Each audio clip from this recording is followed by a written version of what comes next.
Hello and welcome into Pat's Latest. I'm your host, Mike Gambardella. We have the latest breaking news on the Monday Night Football matchup against the New York Giants and who their starting quarterback indeed will be. The Patriots also the latest from their injury report and which key starters will not be making an appearance on Monday night.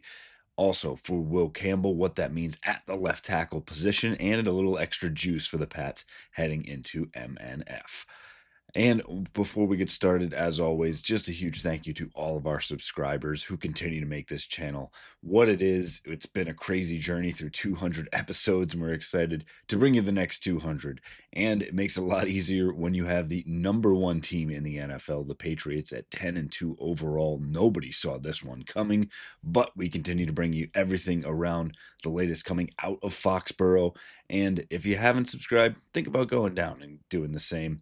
Get in the comments, let us know what you think about the season so far and what you want to see from the Patriots on Monday night and what they need to do to come away with their 11th win of the season under first-year head coach Mike Vrabel.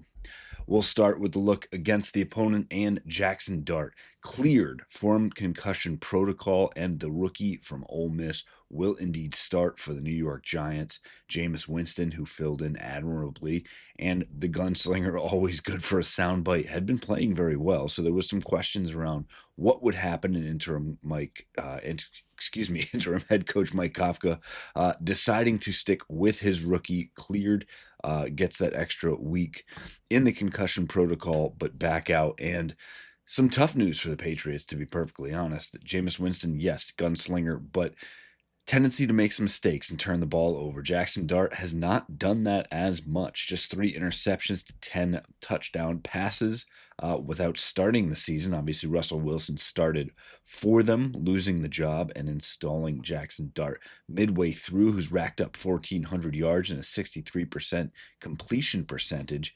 And he's already ranked 9th in the league in QBR. So while it might be surprising to see them going back to the rookie in a season where they are 2-10, they are making a decision that will make life more difficult for the Patriots, both from an arm talent perspective and from a rushing perspective, as he can get it done with his legs. The question around him remains, is he taking too many shots? Does he do it too much? Does he not avoid contact enough? And that goes for all quarterbacks, whether rushing or not. We see the same for Drake May. It's a get down, slide, forget about the extra yard. Your availability is the best ability. But Jackson Dart has said he will not change the way he plays. He's going to go after contact, and that's what the Patriots will absolutely need to do against the rookie to keep him uncomfortable and make sure that they can keep him off kilter in his return to the gridiron. Some questions around who will be returning to the gridiron for the Patriots in the latest injury report, as several starters likely now out, and more questions around a few others. Jelani Tavai, who has been battling those personal problems, is back in a limited capacity at practice today. Questions if he will actually be out there on Monday. We'll have the latest as we roll into it. In that limited capacity gives him an outside chance to return, but some others on the wrong side of it. They had several players who actually did not participate in Friday's practice, and Saturday here will now be the determining factor, as Harold Landry with that knee injury did not participate, really hoping that this is now just a more towards a veteran day off. Get him healthy and back out there, as they truly need that pass rush, especially now going against Jackson Dart. Brendan Schooler, core 4 all-pro special teamers, battling an ankle injury.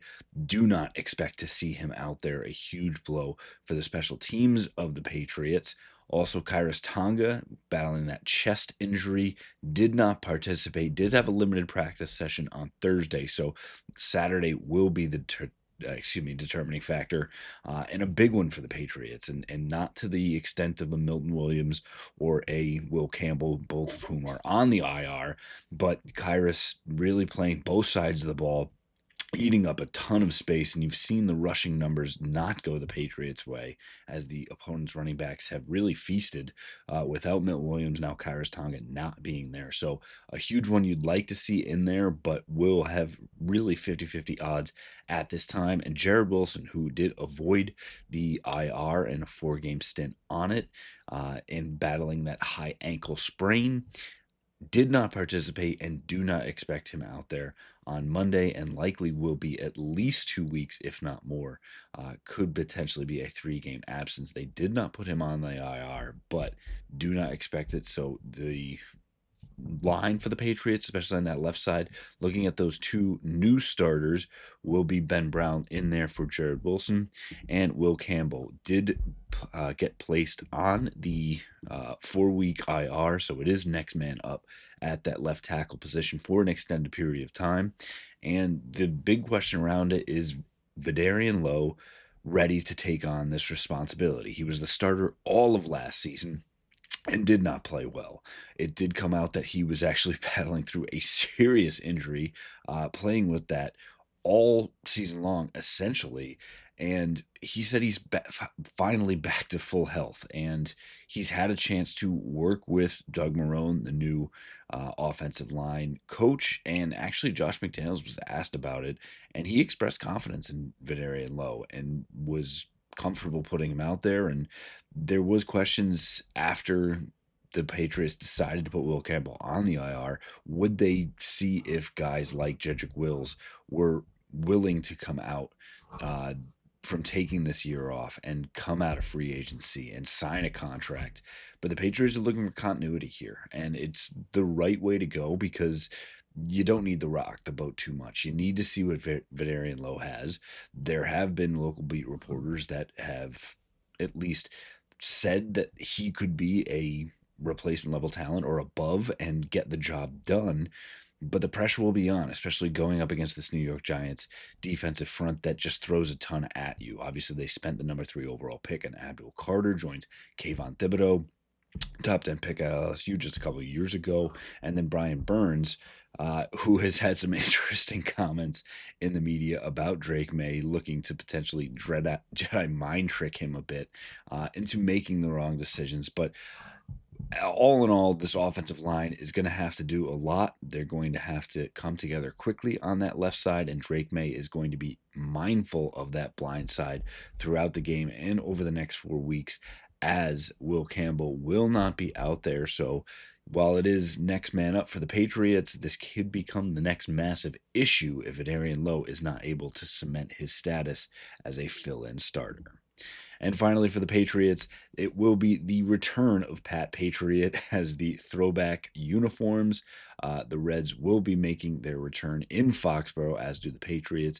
A Monday Night Football matchup gets a little bit of extra juice, as the Patriots always seemingly play well. We know the fans absolutely love it, and there's been talk, should they actually make this their full-time uniforms. Don't expect it to go that far, but it will be great to see the Patriots in those full battle reds to steal from the Houston Texans a bit, but get them out there and get them going. And it should be a raucous crowd. They've been on the road for a few games and eager to get back to Foxborough, playing under the lights on Monday night, wanting to keep it moving. Will have a chance to continue to have the best record in the NFL and inch closer not just to an AFC East crown, but potentially a bye in the first round of the NFL playoffs, which again, at the start of the season, would have been absolutely out of the question. These are the serious things that we're talking about, and we'll keep an eye on where these scenarios start to play out. So just a little bit before that, and we'll be back tomorrow taking a closer in-depth look at what these matchups start to look like against the New York Giants, which are going to cause the biggest problems, what could be the areas that they could take advantage of, and what we see as being the true outcome of this game. For you, again, thank you for joining. Thank you for listening. Get in the comments. Let us know what you think of the biggest matchups that need to be highlighted by the Patriots, where you think the biggest areas of adjustment need to happen. And if you have questions, throw them in there. We'll answer them right here on the show. Thank you again for listening. Go down and subscribe. Give us that like and check out our old episodes so you know exactly what's going on with your New England Patriots. We'll continue to have it right here for you. Fight on, Foxborough.